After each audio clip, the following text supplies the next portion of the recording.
Saudações alvinegras, pessoal. Esse é mais um vídeo dos meninos de Fora da Vila. Eu sou Danilo Rattori, trazendo o nosso tradicional giro de notícias à maneira mais rápida, ágil e eficiente para você ficar por dentro do que acontece no Santos Futebol Clube, nas sereias, na questão da base, nos bastidores, o comitê de gestão, o estádio novo, muitos assuntos interessantes para falarmos hoje. Mas antes, peço sempre, se você não é inscrito, se inscreve aí no canal, deixe seu like, deixe seu comentário. Estamos batendo os 400 inscritos, então dá essa força aí pra gente se você ainda não for inscrito. E vamos começar falando de sereias. Hoje temos muitos assuntos interessantes, mas vamos falar de coisa boa. Vamos falar de vitória das sereias. Sereias que enfrentaram o Avaí Kinderman no último domingo, né? Antes aí da malfadada estreia na Sul-Americana. Santos foi até Caçador enfrentar o Avaí Kinderman. Avaí Kinderman, que não é aquele time que já foi nesses tempos, inclusive no ano passado mesmo o Santos foi derrotado pelo Avaí Kinderman, mas que apresentou-se um tanto quanto mais frágil. Foi um jogo estranho porque eu estava meio que assistindo, meio que fazendo outras coisas. Quando eu fui ver, assim, tinha um time de azul, todo de azul, e olha só, o Avaí tá com um azul mais escuro e tal. Acabou que não era, era o uniforme 3 do Santos, e o Avaí tava todo de branco, né? Normalmente o Avaí, pelo menos, tem aquela camisa listrada azul e branca. Enfim, no primeiro gol achei que o Santos estava perdendo, no segundo eu já entendi que era o Santos ganhando. As sereias venceram então por 5-0, gols de Ana Carla aos 12, Cristiane aos 14, então logo em seguida já fez o segundo, Cristiane novamente aos 44, tudo no primeiro tempo, Ana Carla aos 15 do segundo e Fernanda aos 47 do segundo tempo. Santos que foi a campo com Vivi Rose, de Oliveira, Tayla, Jajá e Stabile, a lateral argentina que inclusive foi convocada para a seleção, saiu para dar lugar a Bia Menezes, Brena depois Eriquinha, Ana Carla depois Júlia e Fernanda, Taizinha depois Nicola Marussi, Jane e Cristiane, a mamãe Cris, depois Gadu. Esse foi o time da técnica Tatiele Silveira e eu vou tentar novamente aquela coisa desafiadora que é compartilhar o vídeo dos gols, pelo menos, para a gente dar uma olhadinha em como que foram esses gols. Sempre um desafio. Mas vamos lá. Então, na velocidade, abriu para Fernanda, penetrou na área da cara do gol, perto da esquerda, bateu, vai entrar! Gol! Contra a Fernanda pelo lado esquerdo. Ela coloca, Ana Clara não tem muito trabalho. Correr pro abraço. Ela marca, vibra o torcedor do Peixe. 1 pro Peixe, 0 para a equipe do Avaí Kinderman. Então ganha o Lô. Mais uma vez a Jane penetrou na área para fazer mais uma. Cristiane apareceu, vai receber sozinho, tocou.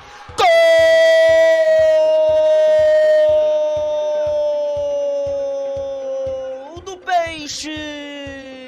O ataque é muito forte também pelo lado esquerdo. Ameaçou, procurou a Cristiane, levantou em direção dela de cabeça. Beleza de cruzamento para a mamãe Cris. O Cristiane do Santos. Isso na cabeça. Olha, Stabile olhou, calibrou, levantou nas costas da marcação. Ela subiu sozinho. Cristiane marca o segundo dela na partida. O terceiro da equipe do Peixe. 3 pro Santos, as sereias da Vila. Não conseguiu complementar. Afastou errado a Glória. Vem mais uma vez o Santos para tirar, para fazer mais um. Bateu. Gol! Ana Carla do Peixe. Tô na primeira, não deu, mais uma vez a bola voltou a sorrir para ela. No giro fraquinho. Refecha mais uma vez. Ana Carla faz o segundo dela, o quarto do Peixe. Vem a equipe do Santos. Passou na primeira marcadora. Vem mais uma. Inverteu, colocou na área. Quicou, vai entrar.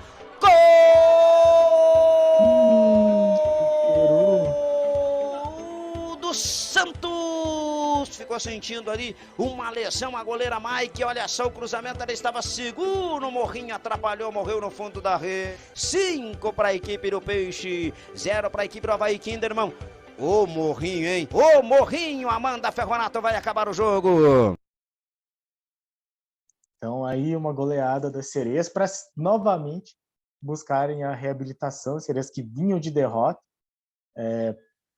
perderam aí o clássico, né? Vinham de 2 derrotas, inclusive, perderam os 2 últimos jogos que foram 2 clássicos, e com esse resultado, entra na zona de classificação, estão em oitavo, os últimos aí da zona de classificação, empatadas com o Atlético Mineiro, é verdade, que está em nono pelos critérios de desempate, com Sereias então com 6 pontos, e voltam a campo dia 17 de abril, que é um domingo às 11 da manhã, e de novo aquela crítica que eu faço, desde que saiu a tabela detalhada do Brasileiro Masculino, marcaram o jogo do Santos exatamente no mesmo horário que o jogo das Sereias, Santos e Crespon, 17 de abril às 11 da manhã, e o Santos e Coxa, que é na Vila Belmiro, também 17 de abril, também às horas da manhã, não faz sentido nenhum, é só mudar um dos 2 jogos, põe um no sábado, outro no domingo, não tem porquê, as Sereias vão ficar aí bastante tempo paradas.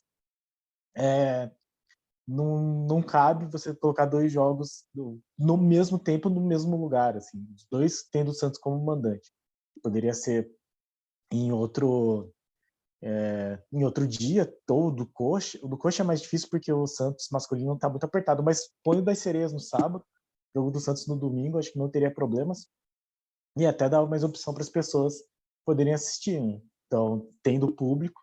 Se eu não me engano, de novo, já falei isso no outro giro de notícias, parece que os ingressos do Crespon desse jogo contra o Crespon estavam sendo dados para quem tivesse comprado a camisa da Cristiane, a camisa nova das Sereias, então mais uma jogada ruim aí da CBF.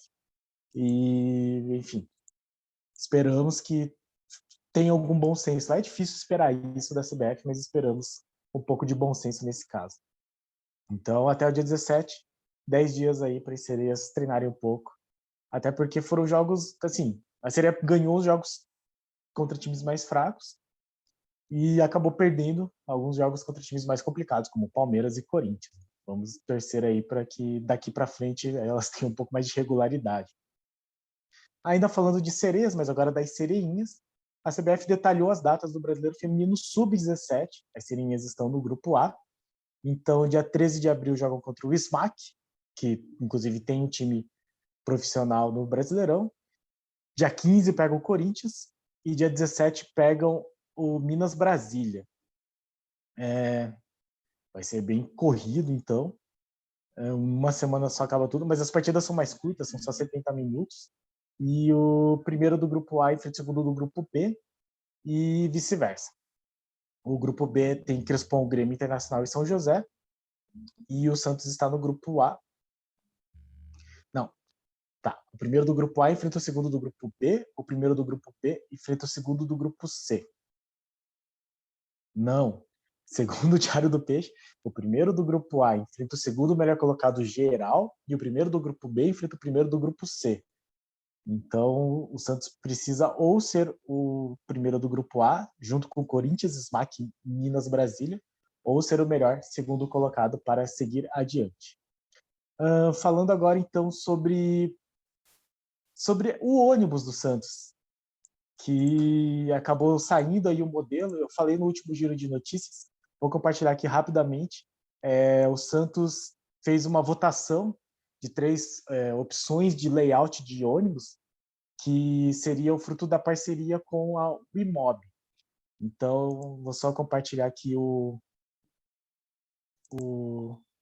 a imagem que venceu.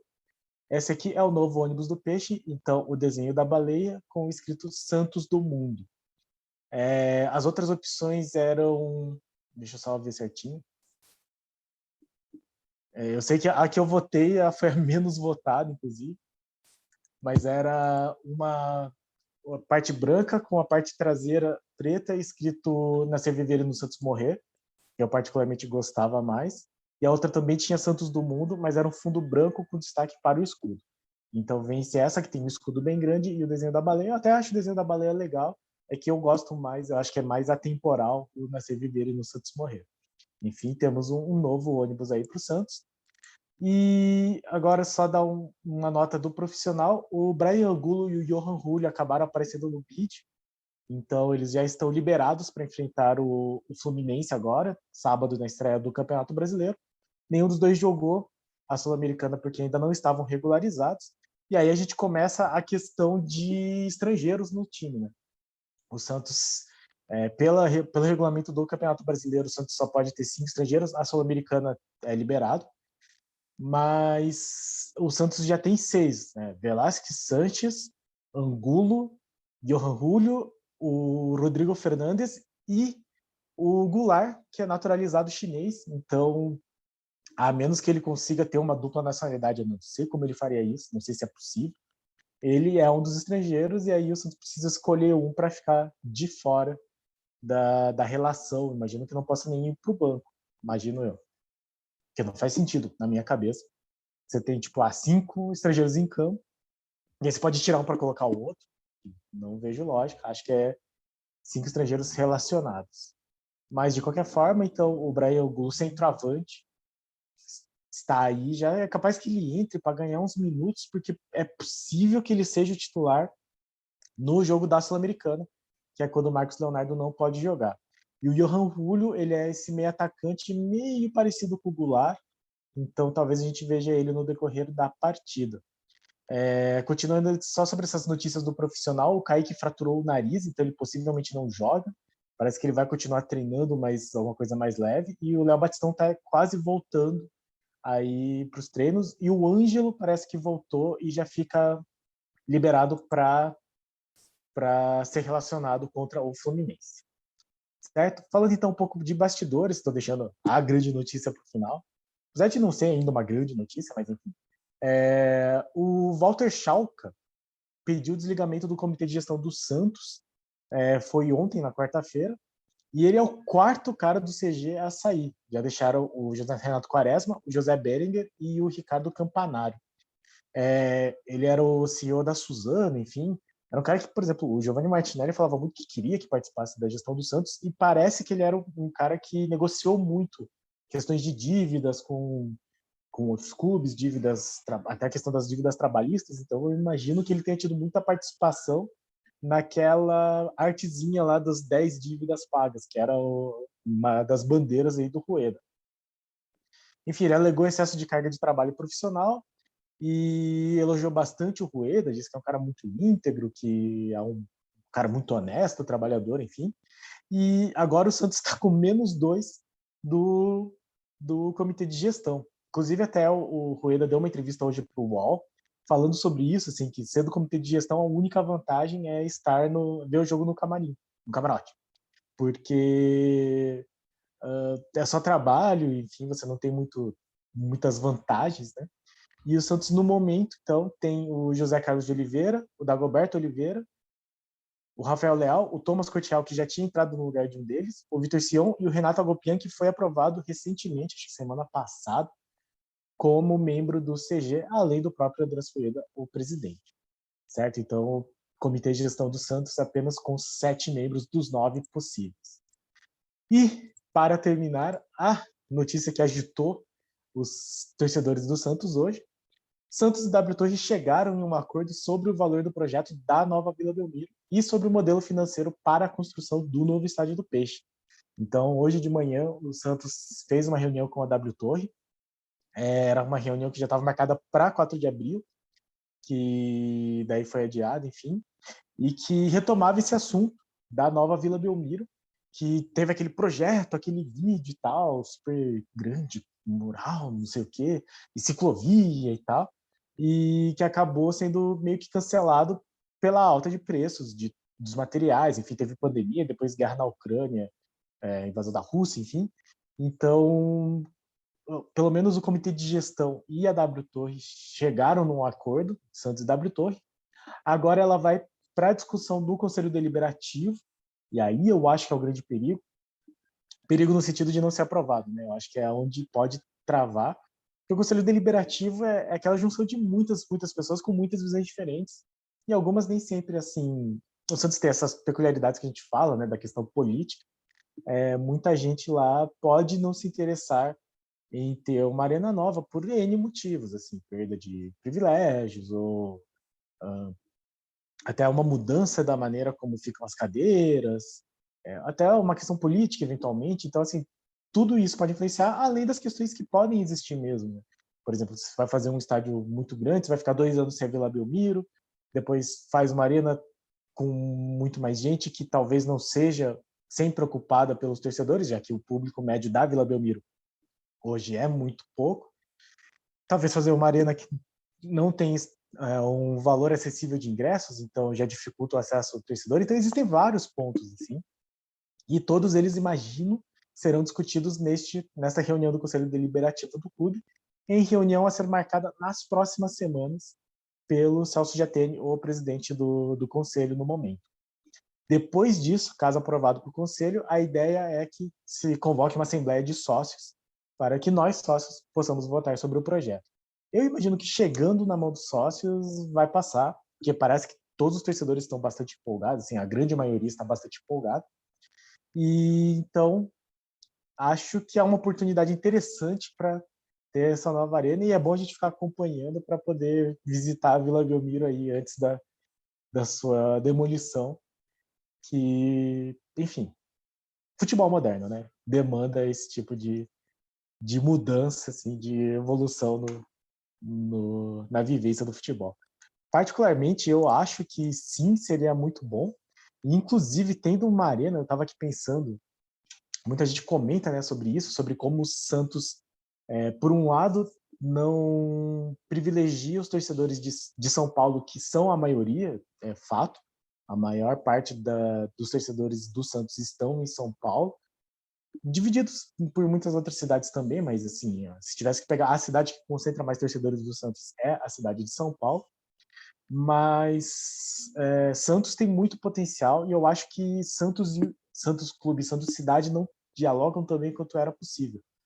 Vou dar um exemplo que eu vivi muito bem, que eu trabalhei no navio de cruzeiros e o Porto de Santos era o principal porto de embarque. Tinham embarques também em Montevidéu e em Buenos Aires, quando fazia essa trajetória para a América do Sul, e no Rio de Janeiro, mas Santos era o principal, até porque pegava todo mundo que vinha de São Paulo, ou do sul do Brasil, enfim. E, e é muito pouca opção que era dada lá. Era um dia de principalmente embarque, mas, por exemplo, as pessoas que embarcavam em outros lugares, como Rio, Buenos Aires e Montevidéu, elas tinham o dia para passear em Santos. E perto do Porto de Santos não tem muita opção, não tem nem tipo nenhum shopping perto, e não tem muita divulgação. Assim, o Porto de Santos tem um aspecto muito mercantil mesmo. Não tem nada de errado com isso, mas é pouco explorado o turismo relacionado com o clube. Fico pensando que, por exemplo, poderiam ser casadas algumas datas para que, quando houvesse embarque no Rio de Janeiro e descesse para Buenos Aires e Montevidéu, que esses viajantes que não fossem desembarcar ou embarcar em Santos tivessem o direito de comprar já no começo do cruzeiro, porque você tem alguns programas, assim, alguns passeios que são vendidos pelo cruzeiro. Inclusive, eu imagino que tenham também visitas ao Museu do Santos. Mas eles poderiam também já fazer uma associação com o Santos para comprar os ingressos de jogos que sejam nesse período. Então, sei lá, se o embarque em Santos for domingo, um jogo que seja do Santos domingo, 11 da manhã, nessa Vila Belmiro nova, você, desde o começo dessas pessoas do Cruzeiro, já fazem a venda dos ingressos. É uma opção que não é explorada e eu acho que seria muito interessante. Então, a construção da nova Vila Belmiro, ainda que tenha muitos pontos a serem discutidos, traz esse tipo de possibilidade turística para a cidade de Santos, e eu acredito que com essa construção, tanto a cidade de Santos e seu turismo serão beneficiados, como o Santos, caso tenha um apoio da cidade, também poderá ser muito beneficiado. Mas isso ainda está um pouco longe, ainda temos reunião de conselho, temos votação dos sócios, e ainda, caso tudo isso aconteça, serão mais 2 anos de construção da nova Vila Belmiro, então tem muito tempo ainda. Continuaremos aqui no canal falando sobre isso. Certo, pessoal? Então esse foi nosso giro de notícias. Amanhã é dia de pré-jogo, porque sábado o Santos volta a campo e esperamos que com uma sorte melhor do que foi na terça-feira. O Santos estreia contra o Fluminense, 4h30, lá no Maracanã. E, enfim, volta o sofrimento, volta aí a sofrência pelo Santos Futebol. Certo, pessoal? Muito obrigado a todos que assistiram o vídeo até aqui. Se você não é inscrito, se inscreve no canal, dá essa força, ajuda a gente. Muito obrigado a todos os nossos inscritos. E no mais, compartilhe, comente, diga o que você acha aí da nova arena, da campanha das sereias, comente aí a questão do comitê de gestão, fale tudo o que você pensa sobre o Santos Futebol Clube, converse, interaja com a gente e pra cima deles. Abraço, pessoal.